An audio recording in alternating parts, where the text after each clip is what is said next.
What's up, fellow bike nerds? Welcome back to the Weekly Rewind, where we catch you up on all the hottest cycling news from the previous week. Or, in this case, the previous weekend, because we're going back to Sea Otter Classic. In case you missed it, we were there last weekend and put out a highlight video covering a slew of new products and prototypes. But we're a small team, which meant we couldn't find time to interview every brand that we wanted to while we were there. So we decided to revisit the show and talk about 10 more companies that released some cool products during this year's Sea Otter Classic, starting with Hudski. This is the Duelist, a bike Hudski proudly refers to as a jack of all trades and master of most. And I'll be honest that out of all the sweet new bikes that I got to see at the show, this is probably the one that I'm most intrigued to try. The bike's unique profile highlights one of Hudski's core design principles of a high stack and slack head tube angle, delivering a more playful, upright ride that's still plenty fast on less aggressive terrain. The aluminum frame and carbon fork also feature mountain bike standards across the board, including boost axle spacing, a 31.6mm seat post, and impressive 29 by 2.4 inch tire clearance. One of the biggest updates that Hudski made to their new bike is the addition of flip chips in both the fork and the rear dropouts, allowing you to alter chainstay length by 15mm and switch between a 54 and 44mm fork offset. Other details include UDH compatibility, fully integrated cable routing, and a generous collection of mounting points, including rack mounts spread throughout the frame. Best yet, the Duelist is a complete bargain by today's standards. You can get a frame set for just $1,000, and pretty well-equipped complete bikes start at $2,400. So, if you ever wished your gravel bike rode a bit more like your hardtail trail bike, then a Duelist is one you should definitely check out. Another bike that's high on my list to throw a leg over is the all-new Intense Spider, a name we haven't seen in Intense's lineup for close to a decade. This latest iteration is built around 29-inch wheels and 130mm of travel front and rear. The geometry is relatively standard for a bike in this category, with a 65-degree head tube angle, 435mm chainstays, and pretty average reach numbers across all sizes. Intense has also custom tailored the carbon layup across different frame sizes to maintain a consistent feel regardless of your weight and frame size. One of the biggest talking points about the new bike has definitely been its looks, which, if you ask me, are drop-dead gorgeous. The horizontal shock sits low in the frame and passes through a tunnel in the seat tube. One thing you won't find on the Spider, however, is any in-frame storage, which I'm sure is one of the things that helped keep weight low. The frame weighs just 6 pounds or 2.7 kilograms without a shock. The new Spider will be available to purchase later this summer and is part of Intense's Frame First program, which allows riders to customize their builds from the ground up, selecting components that match their personal riding goals and preferences.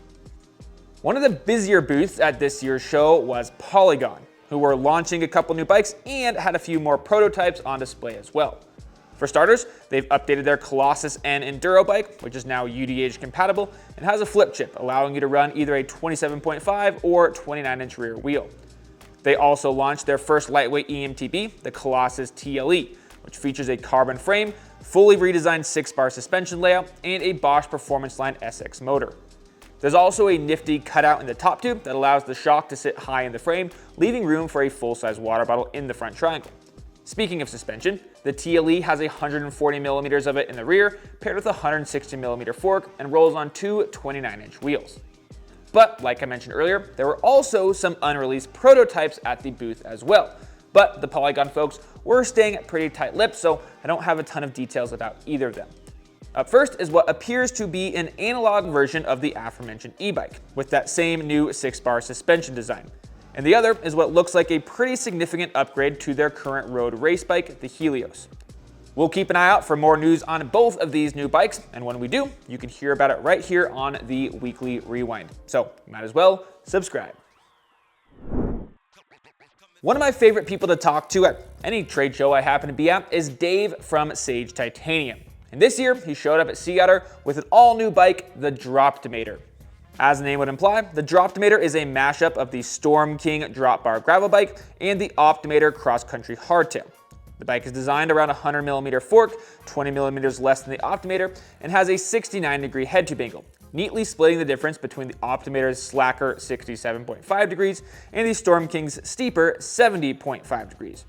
It also gets generous 29 by 2.4 inch tire clearance.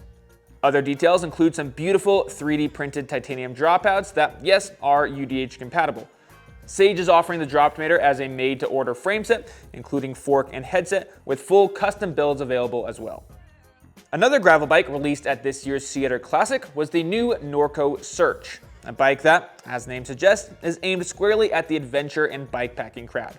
The Search is available in both carbon and aluminum, and has more aggressive geometry across the board with a notably longer reach, higher stack, and slacker head tube angle across all sizes. It's also now suspension compatible thanks to a longer axle to crown on the new forks and has 700 by 50C tire clearance.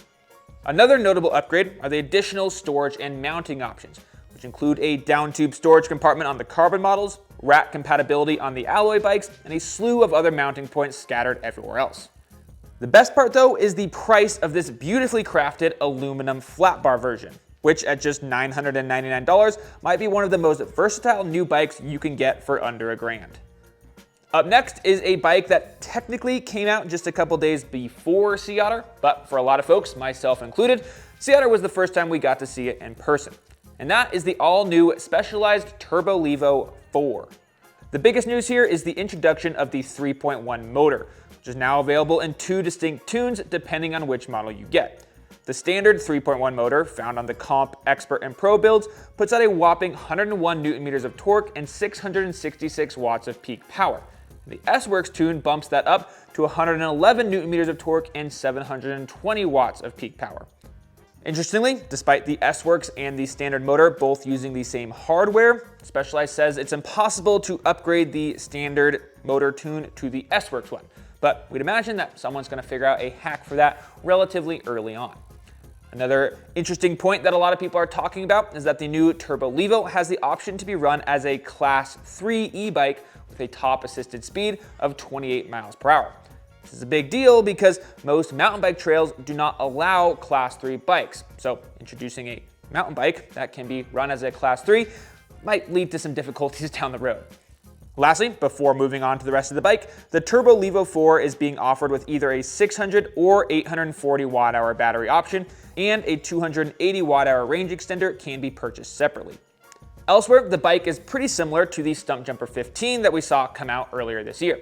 It has the same 64.5 degree head tube angle, 150 and 160 millimeter suspension platform, and a Genie shock. One cool feature that I believe is a first for EMTBs is a small storage compartment at the top of the down tube. That said, you do have to remove the side loading battery to access it. The bike can also be ridden without the battery should you choose to. Prices start at $8,000, and unlike a lot of the bikes we saw at this year's show, it's actually available to purchase right now. And we've got an affiliate link in the description where you can do that if you're interested. But Specialized were far from the only brand teasing a new e-bike at this year's show. Aventon was also showing off a few new bikes that look to provide a pretty big leap in performance from what we usually see from the brand.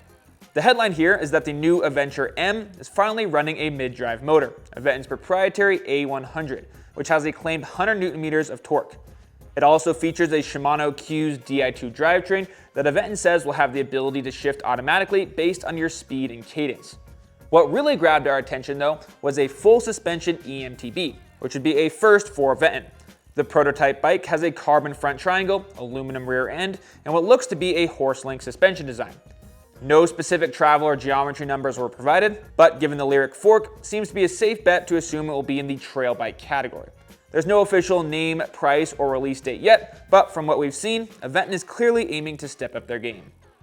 We've got one more prototype bike to talk about, and this one is backed by none other than mountain bike pioneer Gary Fisher. This is Morelle's debut model, a sleek aluminum commuter with some pretty insane claims. The biggest of these is that you can fully charge the 350 watt-hour battery in just 15 minutes. Connected to that battery is a minuscule little motor that's hardly larger than a standard bottom bracket shell. Sadly, there were no complete bikes on display at the show, but Morelle says that they do have several rideable prototypes and expect the bike to reach production early next year. Will list for $3,000. You can reserve your own right now for just $50 on their website. Here at 99 Spokes, we usually stick to more of the complete bike and frame side of things, but every once in a while, there's some components, or in this case, component prototypes that come out that are so good, we just have to talk about them. The first in this case comes from Praxis, who unveiled a wild new drivetrain concept called HIT, short for hinged internal transmission.